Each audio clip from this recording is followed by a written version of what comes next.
అంటే ఇది అసలు కుట్రపూరితంగా ఆరోపణ చేశాడు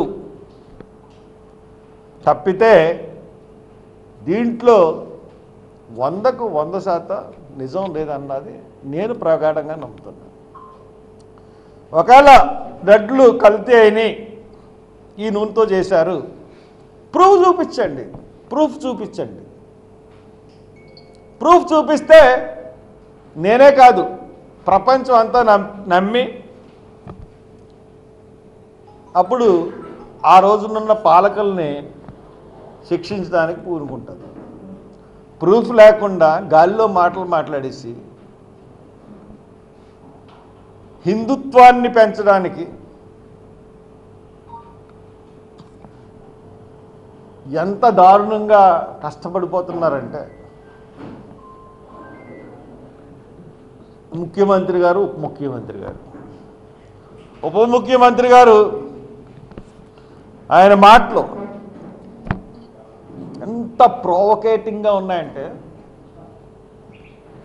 మీకు బాధ్యత లేదా, మీకు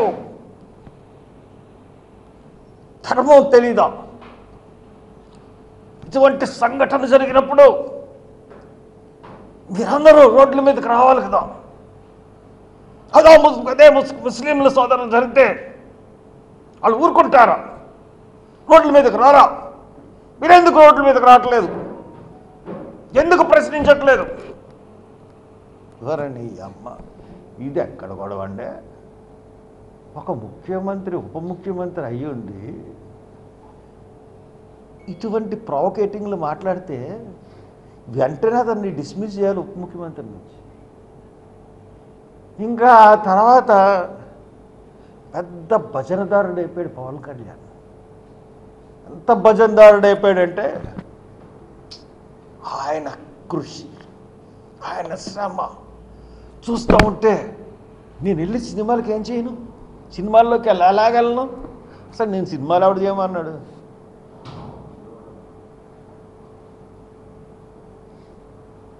అందుకనే నేను సినిమాలని పోస్ట్పోన్ చేశాను ఈ వరదల గురించి.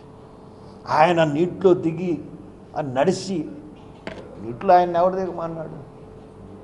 చేయాల్సిన వాళ్ళు అధికారులు వాళ్ళ పనులు చేస్తారు. ఇప్పుడు చూడండి, మన గోదావరి నదిలో పుష్కరాలు వస్తున్నప్పుడు షూటౌట్ తీశారు.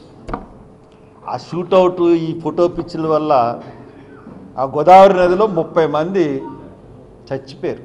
ఈ చంద్రబాబు నాయుడు ఈ ఫోటో పిచ్చి వల్ల. ఇప్పుడు బోట్లో ప్రయాణం చేసి అక్కడికి వెళ్ళి మొత్తం ప్రపంచం అంతా వరదలు వస్తున్నాయి. ప్రతి నగరంలో కొట్టుకుపోతారు. చైనా కాడి నుంచి జపాన్ కానీ ఏ నగరంలో, ఇండోనేషియా, వియత్నాం, అన్ని చోట్ల వరదలు వస్తున్నాయి, బిల్డింగులు కూలిపోతున్నాయి, ఎక్కడికక్కడ అయిపోతున్నాయి. ప్రకృతి వైపరీత్యాలని మనం ఆపలేం. ఆపడానికి ప్రభుత్వం ప్రయత్నించాలి. ఆ ప్రయత్నం కూడా మీరు ఫెయిల్ అయ్యారు. దాన్ని కవర్ చేసుకోవడానికి నీటిలో నడిచేసి ఏమి నాటకాలు ఆడారంటే వరదల సమయంలో బోట్లు ఎక్కడి నుంచో కొట్టుకొచ్చినాయి అంట, బోట్లు ఆడలే పెట్టేశారు. ఇది ఒక దళితుడిని కుట్ర చేసి పెట్టాడని చెప్పి జైల్లో పెట్టారు. ఇది పరిపాలన విధానం కాదు. నేను మరీ చెప్తున్నాను, చంద్రబాబు నాయుడు గారు మీకు పరిపాలనలో మీరు ఏం అనుభవం ఉంది? అసలు ఏం చేశారు? వచ్చి 100 రోజులైంది.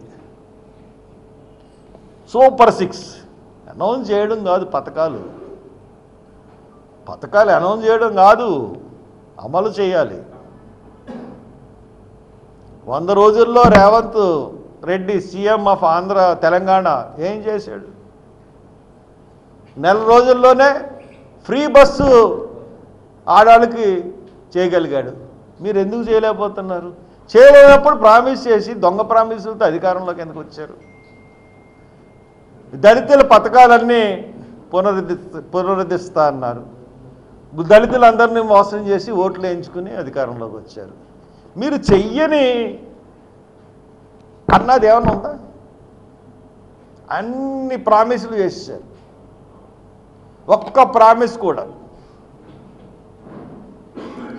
నిరుద్యోగ భృతి ఎగది.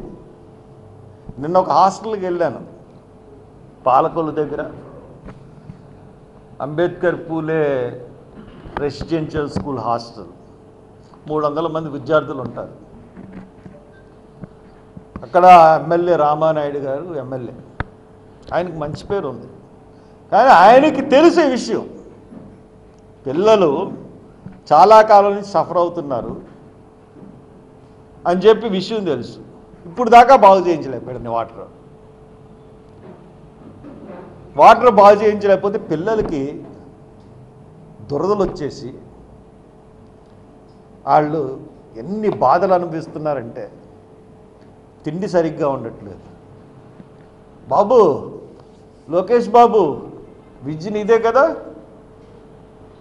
చూడు ఒకసారి, నేను వీడియో పెట్టాను. ఏదో చేసేస్తాయి. అసలు మీరు ఏం మార్చగలుగుతున్నారు? చిన్న చిన్న సమస్యలను కూడా ఈ 100 రోజుల్లో ఒక్క రోడ్డు వేయగలిగారా మీరు? ఒక్క రోడ్డు ప్రశ్నిస్తాను, రోడ్లు వేసేస్తాను అని చెప్పిన ఉప ముఖ్యమంత్రి ఏయి సార్ రోడ్లు?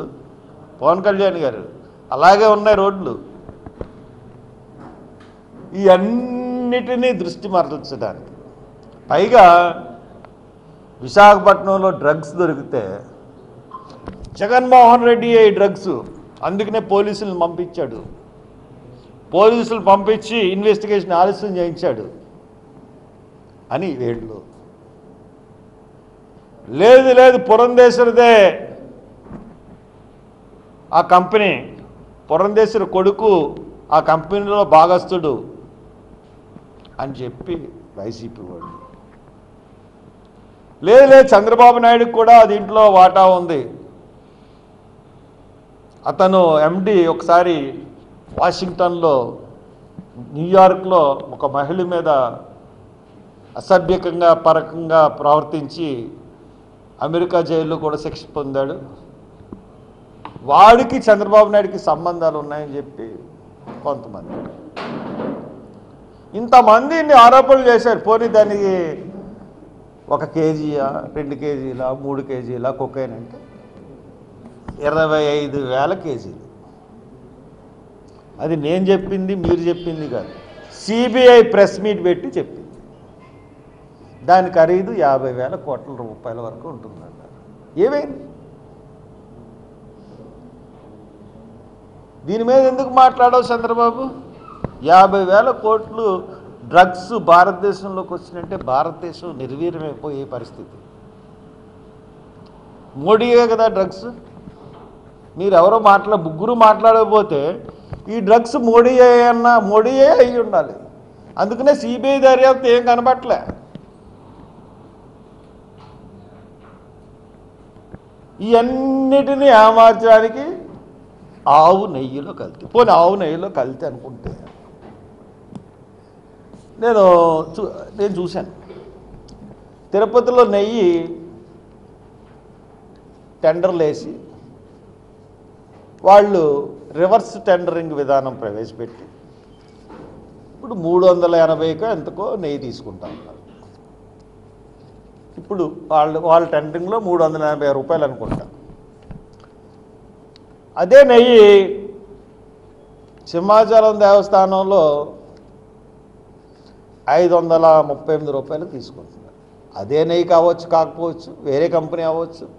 వాళ్ళు కొన్న రేటు 538 రూపాయలకి సింహాచలం దేవస్థానం కొంటుంది.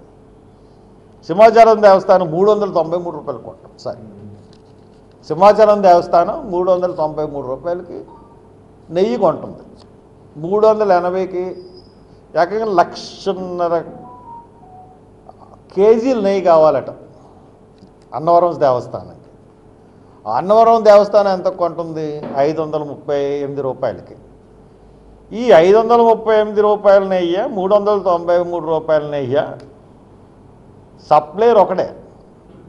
కానీ ఈ దేవస్థానానికి ఒక రేటు, ఇంకో దేవస్థానానికి ఒక రేటు. దాని మీద మాట్లాడండి. ఈ 383 రూపాయలకి ఎలా కెడుతుంది? దాంట్లో కలిసిందా లేదా? టెస్టులు చేశారా? మరి 380 రూపాయలకి తిరుపతి దేవస్థానం కడుతుంది, టెస్టులు చేశారు. అసలు ఆ కంపెనీని బ్యాన్ చేయాలి. ఆ కంపెనీ మీద మీరు తీసుకున్న చర్యలు ఏంటి? మీకు వాళ్ళు కల్తీ జరుపుతున్నారు అన్నది తెలిసింది. వాళ్ళు ఎప్పటి నుంచి చేస్తున్నారా అన్నది యూ డోంట్ హ్యావ్ ప్రూఫ్స్. వాళ్ళు బీహెచ్పి వాళ్ళు ధర్నా కూర్చున్నారు చంద్రబాబు ఆఫీస్ ముందు. ఈయనే పురమాయించుకున్నాడు, వాళ్ళు ధర్నా చేస్తున్నారు.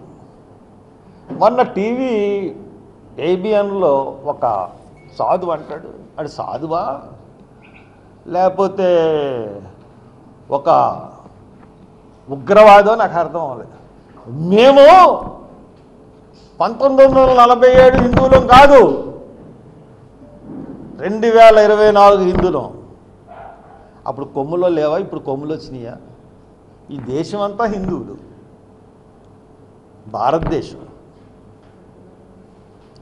సెక్యులరిజం అన్నది ఎక్కడుంది? మంది సెక్యులర్ దేశం. ప్రభుత్వాలన్నీ హిందుత్వానికే పెద్దపీట వేస్తున్నాయి. తగిన మైనారిటీస్ని ఇచ్చి నిధులు అన్నీ కూడా చాలా తక్కువ కంపారిటివ్లీ హిందూస్. ఎందుకంటే హిందూ సమాజం చాలా పెద్దది కాబట్టి. ఇప్పుడు హిందువులందరూ మీ మాటలు విని నాతో సహా ఫ్యానటిక్ అయిపోయి అవతల మైనారిటీస్ని అందరినీ దాడి చేసేసి ఇక్కడ ఎవరిని కూడా మైనారిటీస్ని లేకుండా చేసేసి బీజేపీని వాళ్ళ ఎన్డీఏని గెలిపించేయాలన్న ఒక వ్యూహమా? మీ భాష చూస్తుంటే అలాగే ఉంది. సాధువుల భాష కానీ లేకపోతే పవన్ కళ్యాణ్ భాష కానీ. కొంతమంది టీవీల్లో కూర్చుని మాట్లాడుతున్నారు, పని పాట లేని ఎదవలు. TV5లోను ఏబిఎన్లోను ఆ ఎదవలకు చెప్తున్నాను, మాట మార్చుకోండిరా. ఇకపోతే నిన్న రఘురామకృష్ణరాజు, అరే అక్కడ గొడవే లేదు. అక్కడ అంబేద్కర్ విగ్రహం పక్కన నాగేంద్ర స్వామి ప్రతిమ ఉంది. అంబేద్కర్ విగ్రహం కట్టిన తర్వాత ఆ ప్రతిమను పెట్టారు. ఆ ప్రతిమ పెట్టడానికి అంబేద్కర్ సంఘం యూత్ వాళ్ళు అభ్యంతరం లేదని ఎన్ఓసి సర్టిఫికేట్ ఇచ్చి దగ్గరుండి కట్టించారు. కట్టించిన తర్వాత వినాయక చవితి వచ్చింది కాబట్టి అవతల పక్కన వినాయక చవితిని పెద్ద విగ్రహం పెట్టుకుని ఈ యొక్క నాగేంద్ర స్వామి గుడికి అంటే ఆ ప్రతిమకి ఎదురుగుండా వినాయక చవితి వినాయకుడిది లైట్లతో ఒక బొమ్మ పెట్టారు. అది పెట్టడం వల్ల నాగేంద్ర స్వామి గుడి కనపడకుండా పోయింది, దారి మూసుకుపోయింది. ఎందుకంటే అంబేద్కర్ మెట్లుంటాయి కదా విగ్రహం ఎక్కడానికి, ఆ మెట్ల నుంచి నాగేంద్ర స్వామి గుడి దగ్గరికి వెళ్ళాలి. అదే రోడ్డు, ఆ పక్కనే ఒక 2 అడుగులు 3 అడుగులు 3-4 అడుగుల్లో ఆ వినాయక చవితి పెడితే వీళ్ళు వెనకాల గుడి ఉంది కదా, మీరు ఇక్కడ కాదు కదా అక్కడ పెట్టుకోండి అని చెప్పేసి ఇది తీయించేశారు. వినాయక చవితి చేసేసి ఇంకోళ్ళు రాకుండా ఆ గుడి నాగేంద్ర స్వామి గుడి కట్టేటట్టు ఇంకోళ్ళు రాకుండా బ్యానర్ కట్టారు. నేను స్వయంగా చూశాను, ఆ ఫోటోలు కూడా నా దగ్గర ఉన్నాయి. అది ఆ బ్యానర్ ఎవరికి అడ్డు కాదు. నిజంగా అడ్డు అయ్యింది, నీకు కంప్లైంట్ చేశారు, నువ్వు ఆర్డీఓకి చెప్పొచ్చు, డిఎస్పీకి చెప్పొచ్చు తీసేమని. కానీ నువ్వు పెద్ద రౌడీ అన్నట్టు నిన్నేమో పోలీసులు ఏమో చావగొట్టారు, దిగ్గు తీసి కొడతానని కూడా చెప్పారు. నువ్వు పెద్ద హీరో రౌడీజమైనట్టు ఎదవేశాలు. మళ్ళీ నువ్వు ఎవడో సర్టిఫికెట్లు క్యాన్సిల్ చేస్తాడట క్రిస్టియన్ నేములు. నిన్ను అడిగి పెట్టుకోవాలి పేర్లు క్రిస్టియన్స్ను హిందూస్. అసలు బీసీసీ అంటే ఏంటో తెలియదు, ఎస్సీ అంటే ఏంటో తెలియదు. ఇష్టానుసారంగా ఒక మతాన్ని ఒక కులాన్ని చాలా కించపరుస్తూ మాట్లాడిన రామకృష్ణరాజు గారు, నీకు ఓనామాలు తెలియదు, పైన నుంచి చూడబడ్డారు. తెచ్చుకోండి అన్నీ. ఇకపోతే కొవ్వూరు గొడవలో వినాయక చవితి ఊరేగింపు జరిగింది. అక్కడ ఏదో ఘర్షణ అయింది, వాళ్ళు రాళ్ళు వేశారు, వీళ్ళు రాళ్ళు వేశారు, బాగానే ఉంది. వేసిన తర్వాత రెండో రోజున మన కుర్రోళ్ళు వెళ్ళి పలకరించారు. నేను వెళ్తే గొడవలు అవుతాయి అన్నారని చెప్పేసి నేను వెళ్ళలేదు. వెంటనే ఆ రెండో రోజు అందరూ హాస్పిటల్లో ఉంటే, పోలీస్ పికెట్ ఉంటే, రెండోసారి మళ్ళీ కొవ్వూరులో దాడి చేశారు. ఆడవాళ్ళు కొట్టారు, దారుణంగా కొట్టారు. ఆడవాళ్ళు బయట పని చేసుకుంటున్న ఆడవాళ్ళందరినీ కొట్టారు. అంతేకాకుండా ఇష్టానుసారంగా మోటార్ సైకిల్ని కింద పడేసి కొట్టారు. తర్వాత ఆటోల్ని పగలగొట్టారు. అక్కడ కొట్లుంటే కొట్లను పగలగొట్టారు. రాత్రి గొడవ అయిపోతే మళ్ళీ మార్నింగ్ ఎందుకు వచ్చి కొట్టారన్నట్టు కూడా నాకు తెలియదు. నిన్న నేను అక్కడికి వెళ్ళేంత వరకు ఆడవాళ్ళు గొగ్గోలు కడుతూ చెప్తా ఉంటుంటే నేను ఆశ్చర్యపోయాను. అంటే వెనకాల ఏదో కుట్ర. అక్కడ రఘురామకృష్ణరాజు మాట్లాడిన మాటలు, ఇక్కడ వీళ్ళ దళితుల మీద జరిగిన దాడులు, ఈ రెండుకి సింక్రనైజ్ అవుతూ ఉన్నాయి. అంతకుముందు ద్వారపూడిలో అంబేద్కర్ విగ్రహం సెంటర్లో పెడదామనుకుని అనుకున్నారు. ఖాళీగా ఉంది, బాగుంది. గవర్నమెంట్లు పెడుతున్నాయి కదా సెంటర్లో, అలాగే మా ఊరికి దగ్గర సెంటర్లో పెట్టుకుందామని అనుకున్నారు. అనుకుని ఒక 50 మంది కుర్రోళ్ళు వెళ్ళి అక్కడ పరిశీలిస్తుంటే ఒకళ్ళు 2 లారీలు తీసుకొచ్చి పెట్టేసి వెళ్ళిపోయి 200 మంది గుమికూడి ఇక్కడ అంబేద్కర్ దగ్గర ఎవడరా పెడదామంటే ఏళ్ళు ఒక 50 మంది ద్వారపూడిలో కుర్రోళ్ళు కూడా గుమికూడారు. దీంట్లో మాలా మాదిగలు ముస్లిమ్స్ ఉన్నారు, అవతల అగ్రవర్ణాలన్నీ ఉన్నాయి. ఈ 50-60 మంది ఆ 200 మందిని తరిం కొట్టారు. ఇంకా తరిం కొట్టినప్పటి నుంచే ఇంక ఎస్సీపేట చుట్టూ పోలీసులు కాసి ఎస్సీపేట నుంచి ఎవరిని రానివ్వరు. మళ్ళీ ఇక్కడ కొవ్వూరులోనే అదే పరిస్థితి. పోలీసులను అడ్డెట్టి పోలీసుల్లోనే ఆడవాళ్ళతో లాఠీ చార్జీ చేసి అవతలను కొట్టేటట్టుగా ప్లానింగ్. ఇదంతా చూస్తూ ఉంటుంటే చంద్రబాబు నాయుడు దళితుల్ని టార్గెట్ చేసి దళితుల మీద దాడులు చేస్తున్నాడు. మరి దళితులు నీకే ఓటేశారయ్యా చంద్రబాబు, నీకే ఓటేశారు చంద్రబాబు. ఎందుకయ్యా దళితుల మీద నువ్వు ఇంత కక్ష కట్టుకుని ప్రతి చోట పోలీసుల్ని ఈ రకమైన హెరాస్మెంట్ చేయిస్తున్నావు? తప్పు నువ్వు చేసి. నేను అధికారంలోకి వస్తే కక్షపూరిత ధోరణి అన్నది ఉండదు. అసలు మొత్తం పరిపాలన అంతా కక్షపూరితమే. ఏ సంఘటన చూసినా కక్షపూరితమే. నీకు అసలైన సమస్యలు డ్రగ్స్, ఏం సమాధానం చెప్తాను నువ్వు? ఏం చెప్పను. కాబట్టి ఇవన్నీ కూడా మంచి పద్ధతి కాదు.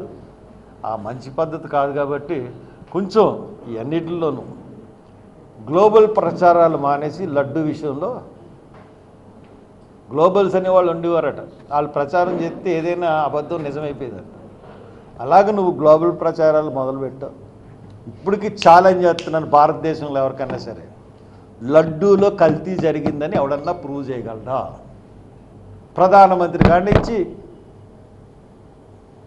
స్వామివారులు ఉంటారు కదా, చిన్న జీర స్వామిలాలు చూడండి, వీళ్ళందరికీ చెప్తున్నా, ఎవడన్నా లడ్డూలో కల్తీ జరిగిందని ప్రచారం ప్రూవ్ చేయగలరా?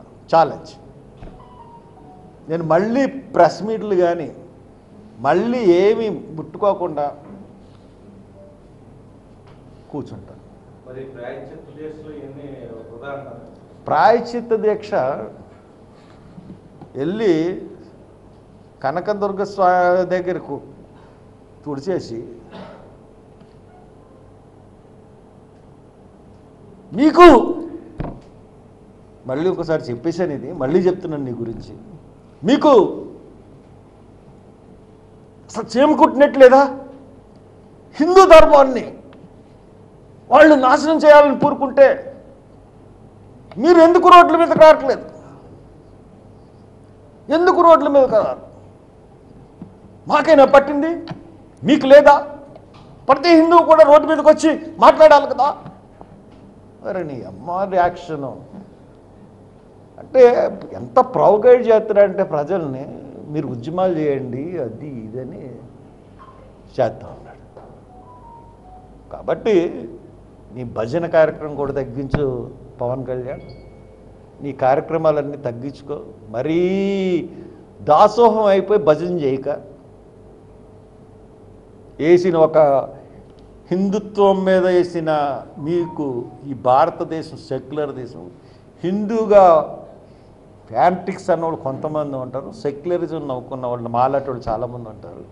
కాబట్టి ఈ పప్పులు ఈ భారతదేశంలో మీరు వేసిన పప్పులు ఉడకవు. అయోధ్యలోనే బీజేపీ ఓడిపోయింది, అయోధ్య రామాలయం కట్టి ఓపెన్లో ఒక ఎస్సీ నెగ్గాడు అక్కడ. కాబట్టి ఇవన్నీ దృష్టిలో పెట్టుకుని మీరు ప్రవర్తించండి. మంచి మంచి పరిపాలన. ఏమండి కలాబ్ రిపోర్ట్స్ కల్తీ జరిగింది, నుయ్యి కంపల్సరీ కల్తీ జరిగిందని వచ్చింది. ఆ నుయ్యిని లడ్డూలకు ఉపయోగించారా చెప్పండి? కల్తీ వచ్చింది, ఆ నుయ్యిని ఇచ్చారా? అంతకుముందు నెల రోజుల నుంచి వాడుతున్న నూనెలో కల్తీ జరిగినట్టు మీరు ఎలా చెప్పగలరు? ఇది నా క్వశ్చన్. Thank you.